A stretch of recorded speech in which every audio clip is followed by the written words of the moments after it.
بعد انتهاء مباراة الاهلي وصن داونز، تصريحات مثيرة من مدرب صن داونز بعد الفوز على الاهلي ورد فعل ناري من كولر على هذه التصريحات. وفي المؤتمر الصحفي بعد المباراة صرح موكوينا قائلا: ظلت الرسالة واحدة والهدف واحد في الشوط الثاني، ونحن فخورين بجميع من دعمنا اليوم وساعدنا في تحقيق الفوز. واضاف: نحن ممتنون لجميع المشجعين الذين دعمونا، ونحن مستعدون لمباراة الاياب في القاهرة. واكمل: سيطرنا على المباراة بشكل كامل ولم يشكل الفريق المنافس اي تهديد، وتمكنا من تسجيل هدف. الان ننتظر الشوط الثاني في القاهرة. وتابع موكوينا: لا اعتقد انني ساقوم بتغيير اي شيء، كان اداءنا رائع اليوم ولا يوجد سبب لنختلف في اداء المباراة القادمة. واوضح: تشكيلة الفريق كانت رائعة وكان هناك تناوب بين اللاعبين. في بعض الاحيان يرغب المدربون في ان يحظى اللاعبون بالاشادة، ولكن اللاعبين اليوم هم من يستحقون الثناء، فقد قاموا بتنقل الهجمات وتغيير المراكز. هذا التناوب خلق العديد من الفرص وتجاوز العديد من الصعاب في المباراة، وجميع المراكز عملت بكفاءة أكبر. وتحدث مارسيل كولر عن مواجهة صن داونز وأبدى غضبه من تصرفات التحكيم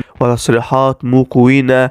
وقال كولر في المؤتمر الصحفي: حافظنا على أداء متوازن في الشوط الأول، خاصة في الجانب الدفاعي على صعيد غلق المساحات، ولكن كان علينا الحفاظ على المزيد من الهدوء عندما دخل الهدف في مرمانا. وأضاف: تحدثت مع اللاعبين في استراحة الشوط الأول، ولكن للأسف تلقينا الهدف نتيجة لخطأ في التمرير من جانبنا، وكان من غير الضروري أن يحدث ذلك. كولر: الأهلي كان يستحق ركلة الجزاء ولا أعرف لماذا تصرف الحكم هكذا. وأكمل: بعد الهدف كانت المباراة متوازنة ومتساوية بين الفريقين. وأوضح: ضربة الجزاء التي لم تحتسب لنا تدل على أن الحكام في أفريقيا ليس لديهم تواصل كاف مع تقنية الفيديو، وهذا لغز بالنسبة لي. هذا الأمر يتكرر كثيرا وتسبب في خساراتنا للمباراة، ووصل حظوظنا قائمة، وسنبذل كل ما بوسعنا للفوز في العودة ومتأكد من التسجيل في القاهرة. وتابع المدرب السويسري: سنفعل كل شيء رغم كسر الوقت، سنحضر جيدا لنقدم مباراة كبيرة في القاهرة، ومتأكد أن جماهيرنا ستملأ المدرجات. واختتم: صن داونز فريق قوي ومن أفضل فرق القارة، ودائما ما ينافس على البطولات بأعلى مستوى، ولكننا سنبذل كل ما في وسعنا بمباراة العودة للتأهل. وخلال 3 مواجهات لكولر لم يحقق الانتصار ضد صن داونز، حيث تعادل مرة وخسر مرتين. الوداد المغربي يفوز بصعوبة بهدف نظيف على أرضه أمام الترجي التونسي في ذهاب نصف نهائي الدوري الإفريقي. ولو وصلت لحد هنا يبقى أكيد الفيديو عجبك، ما تنساش بقى تعمل لايك وتشترك في القناة علشان يوصلك كل جديد. السلام عليكم ورحمة الله وبركاته.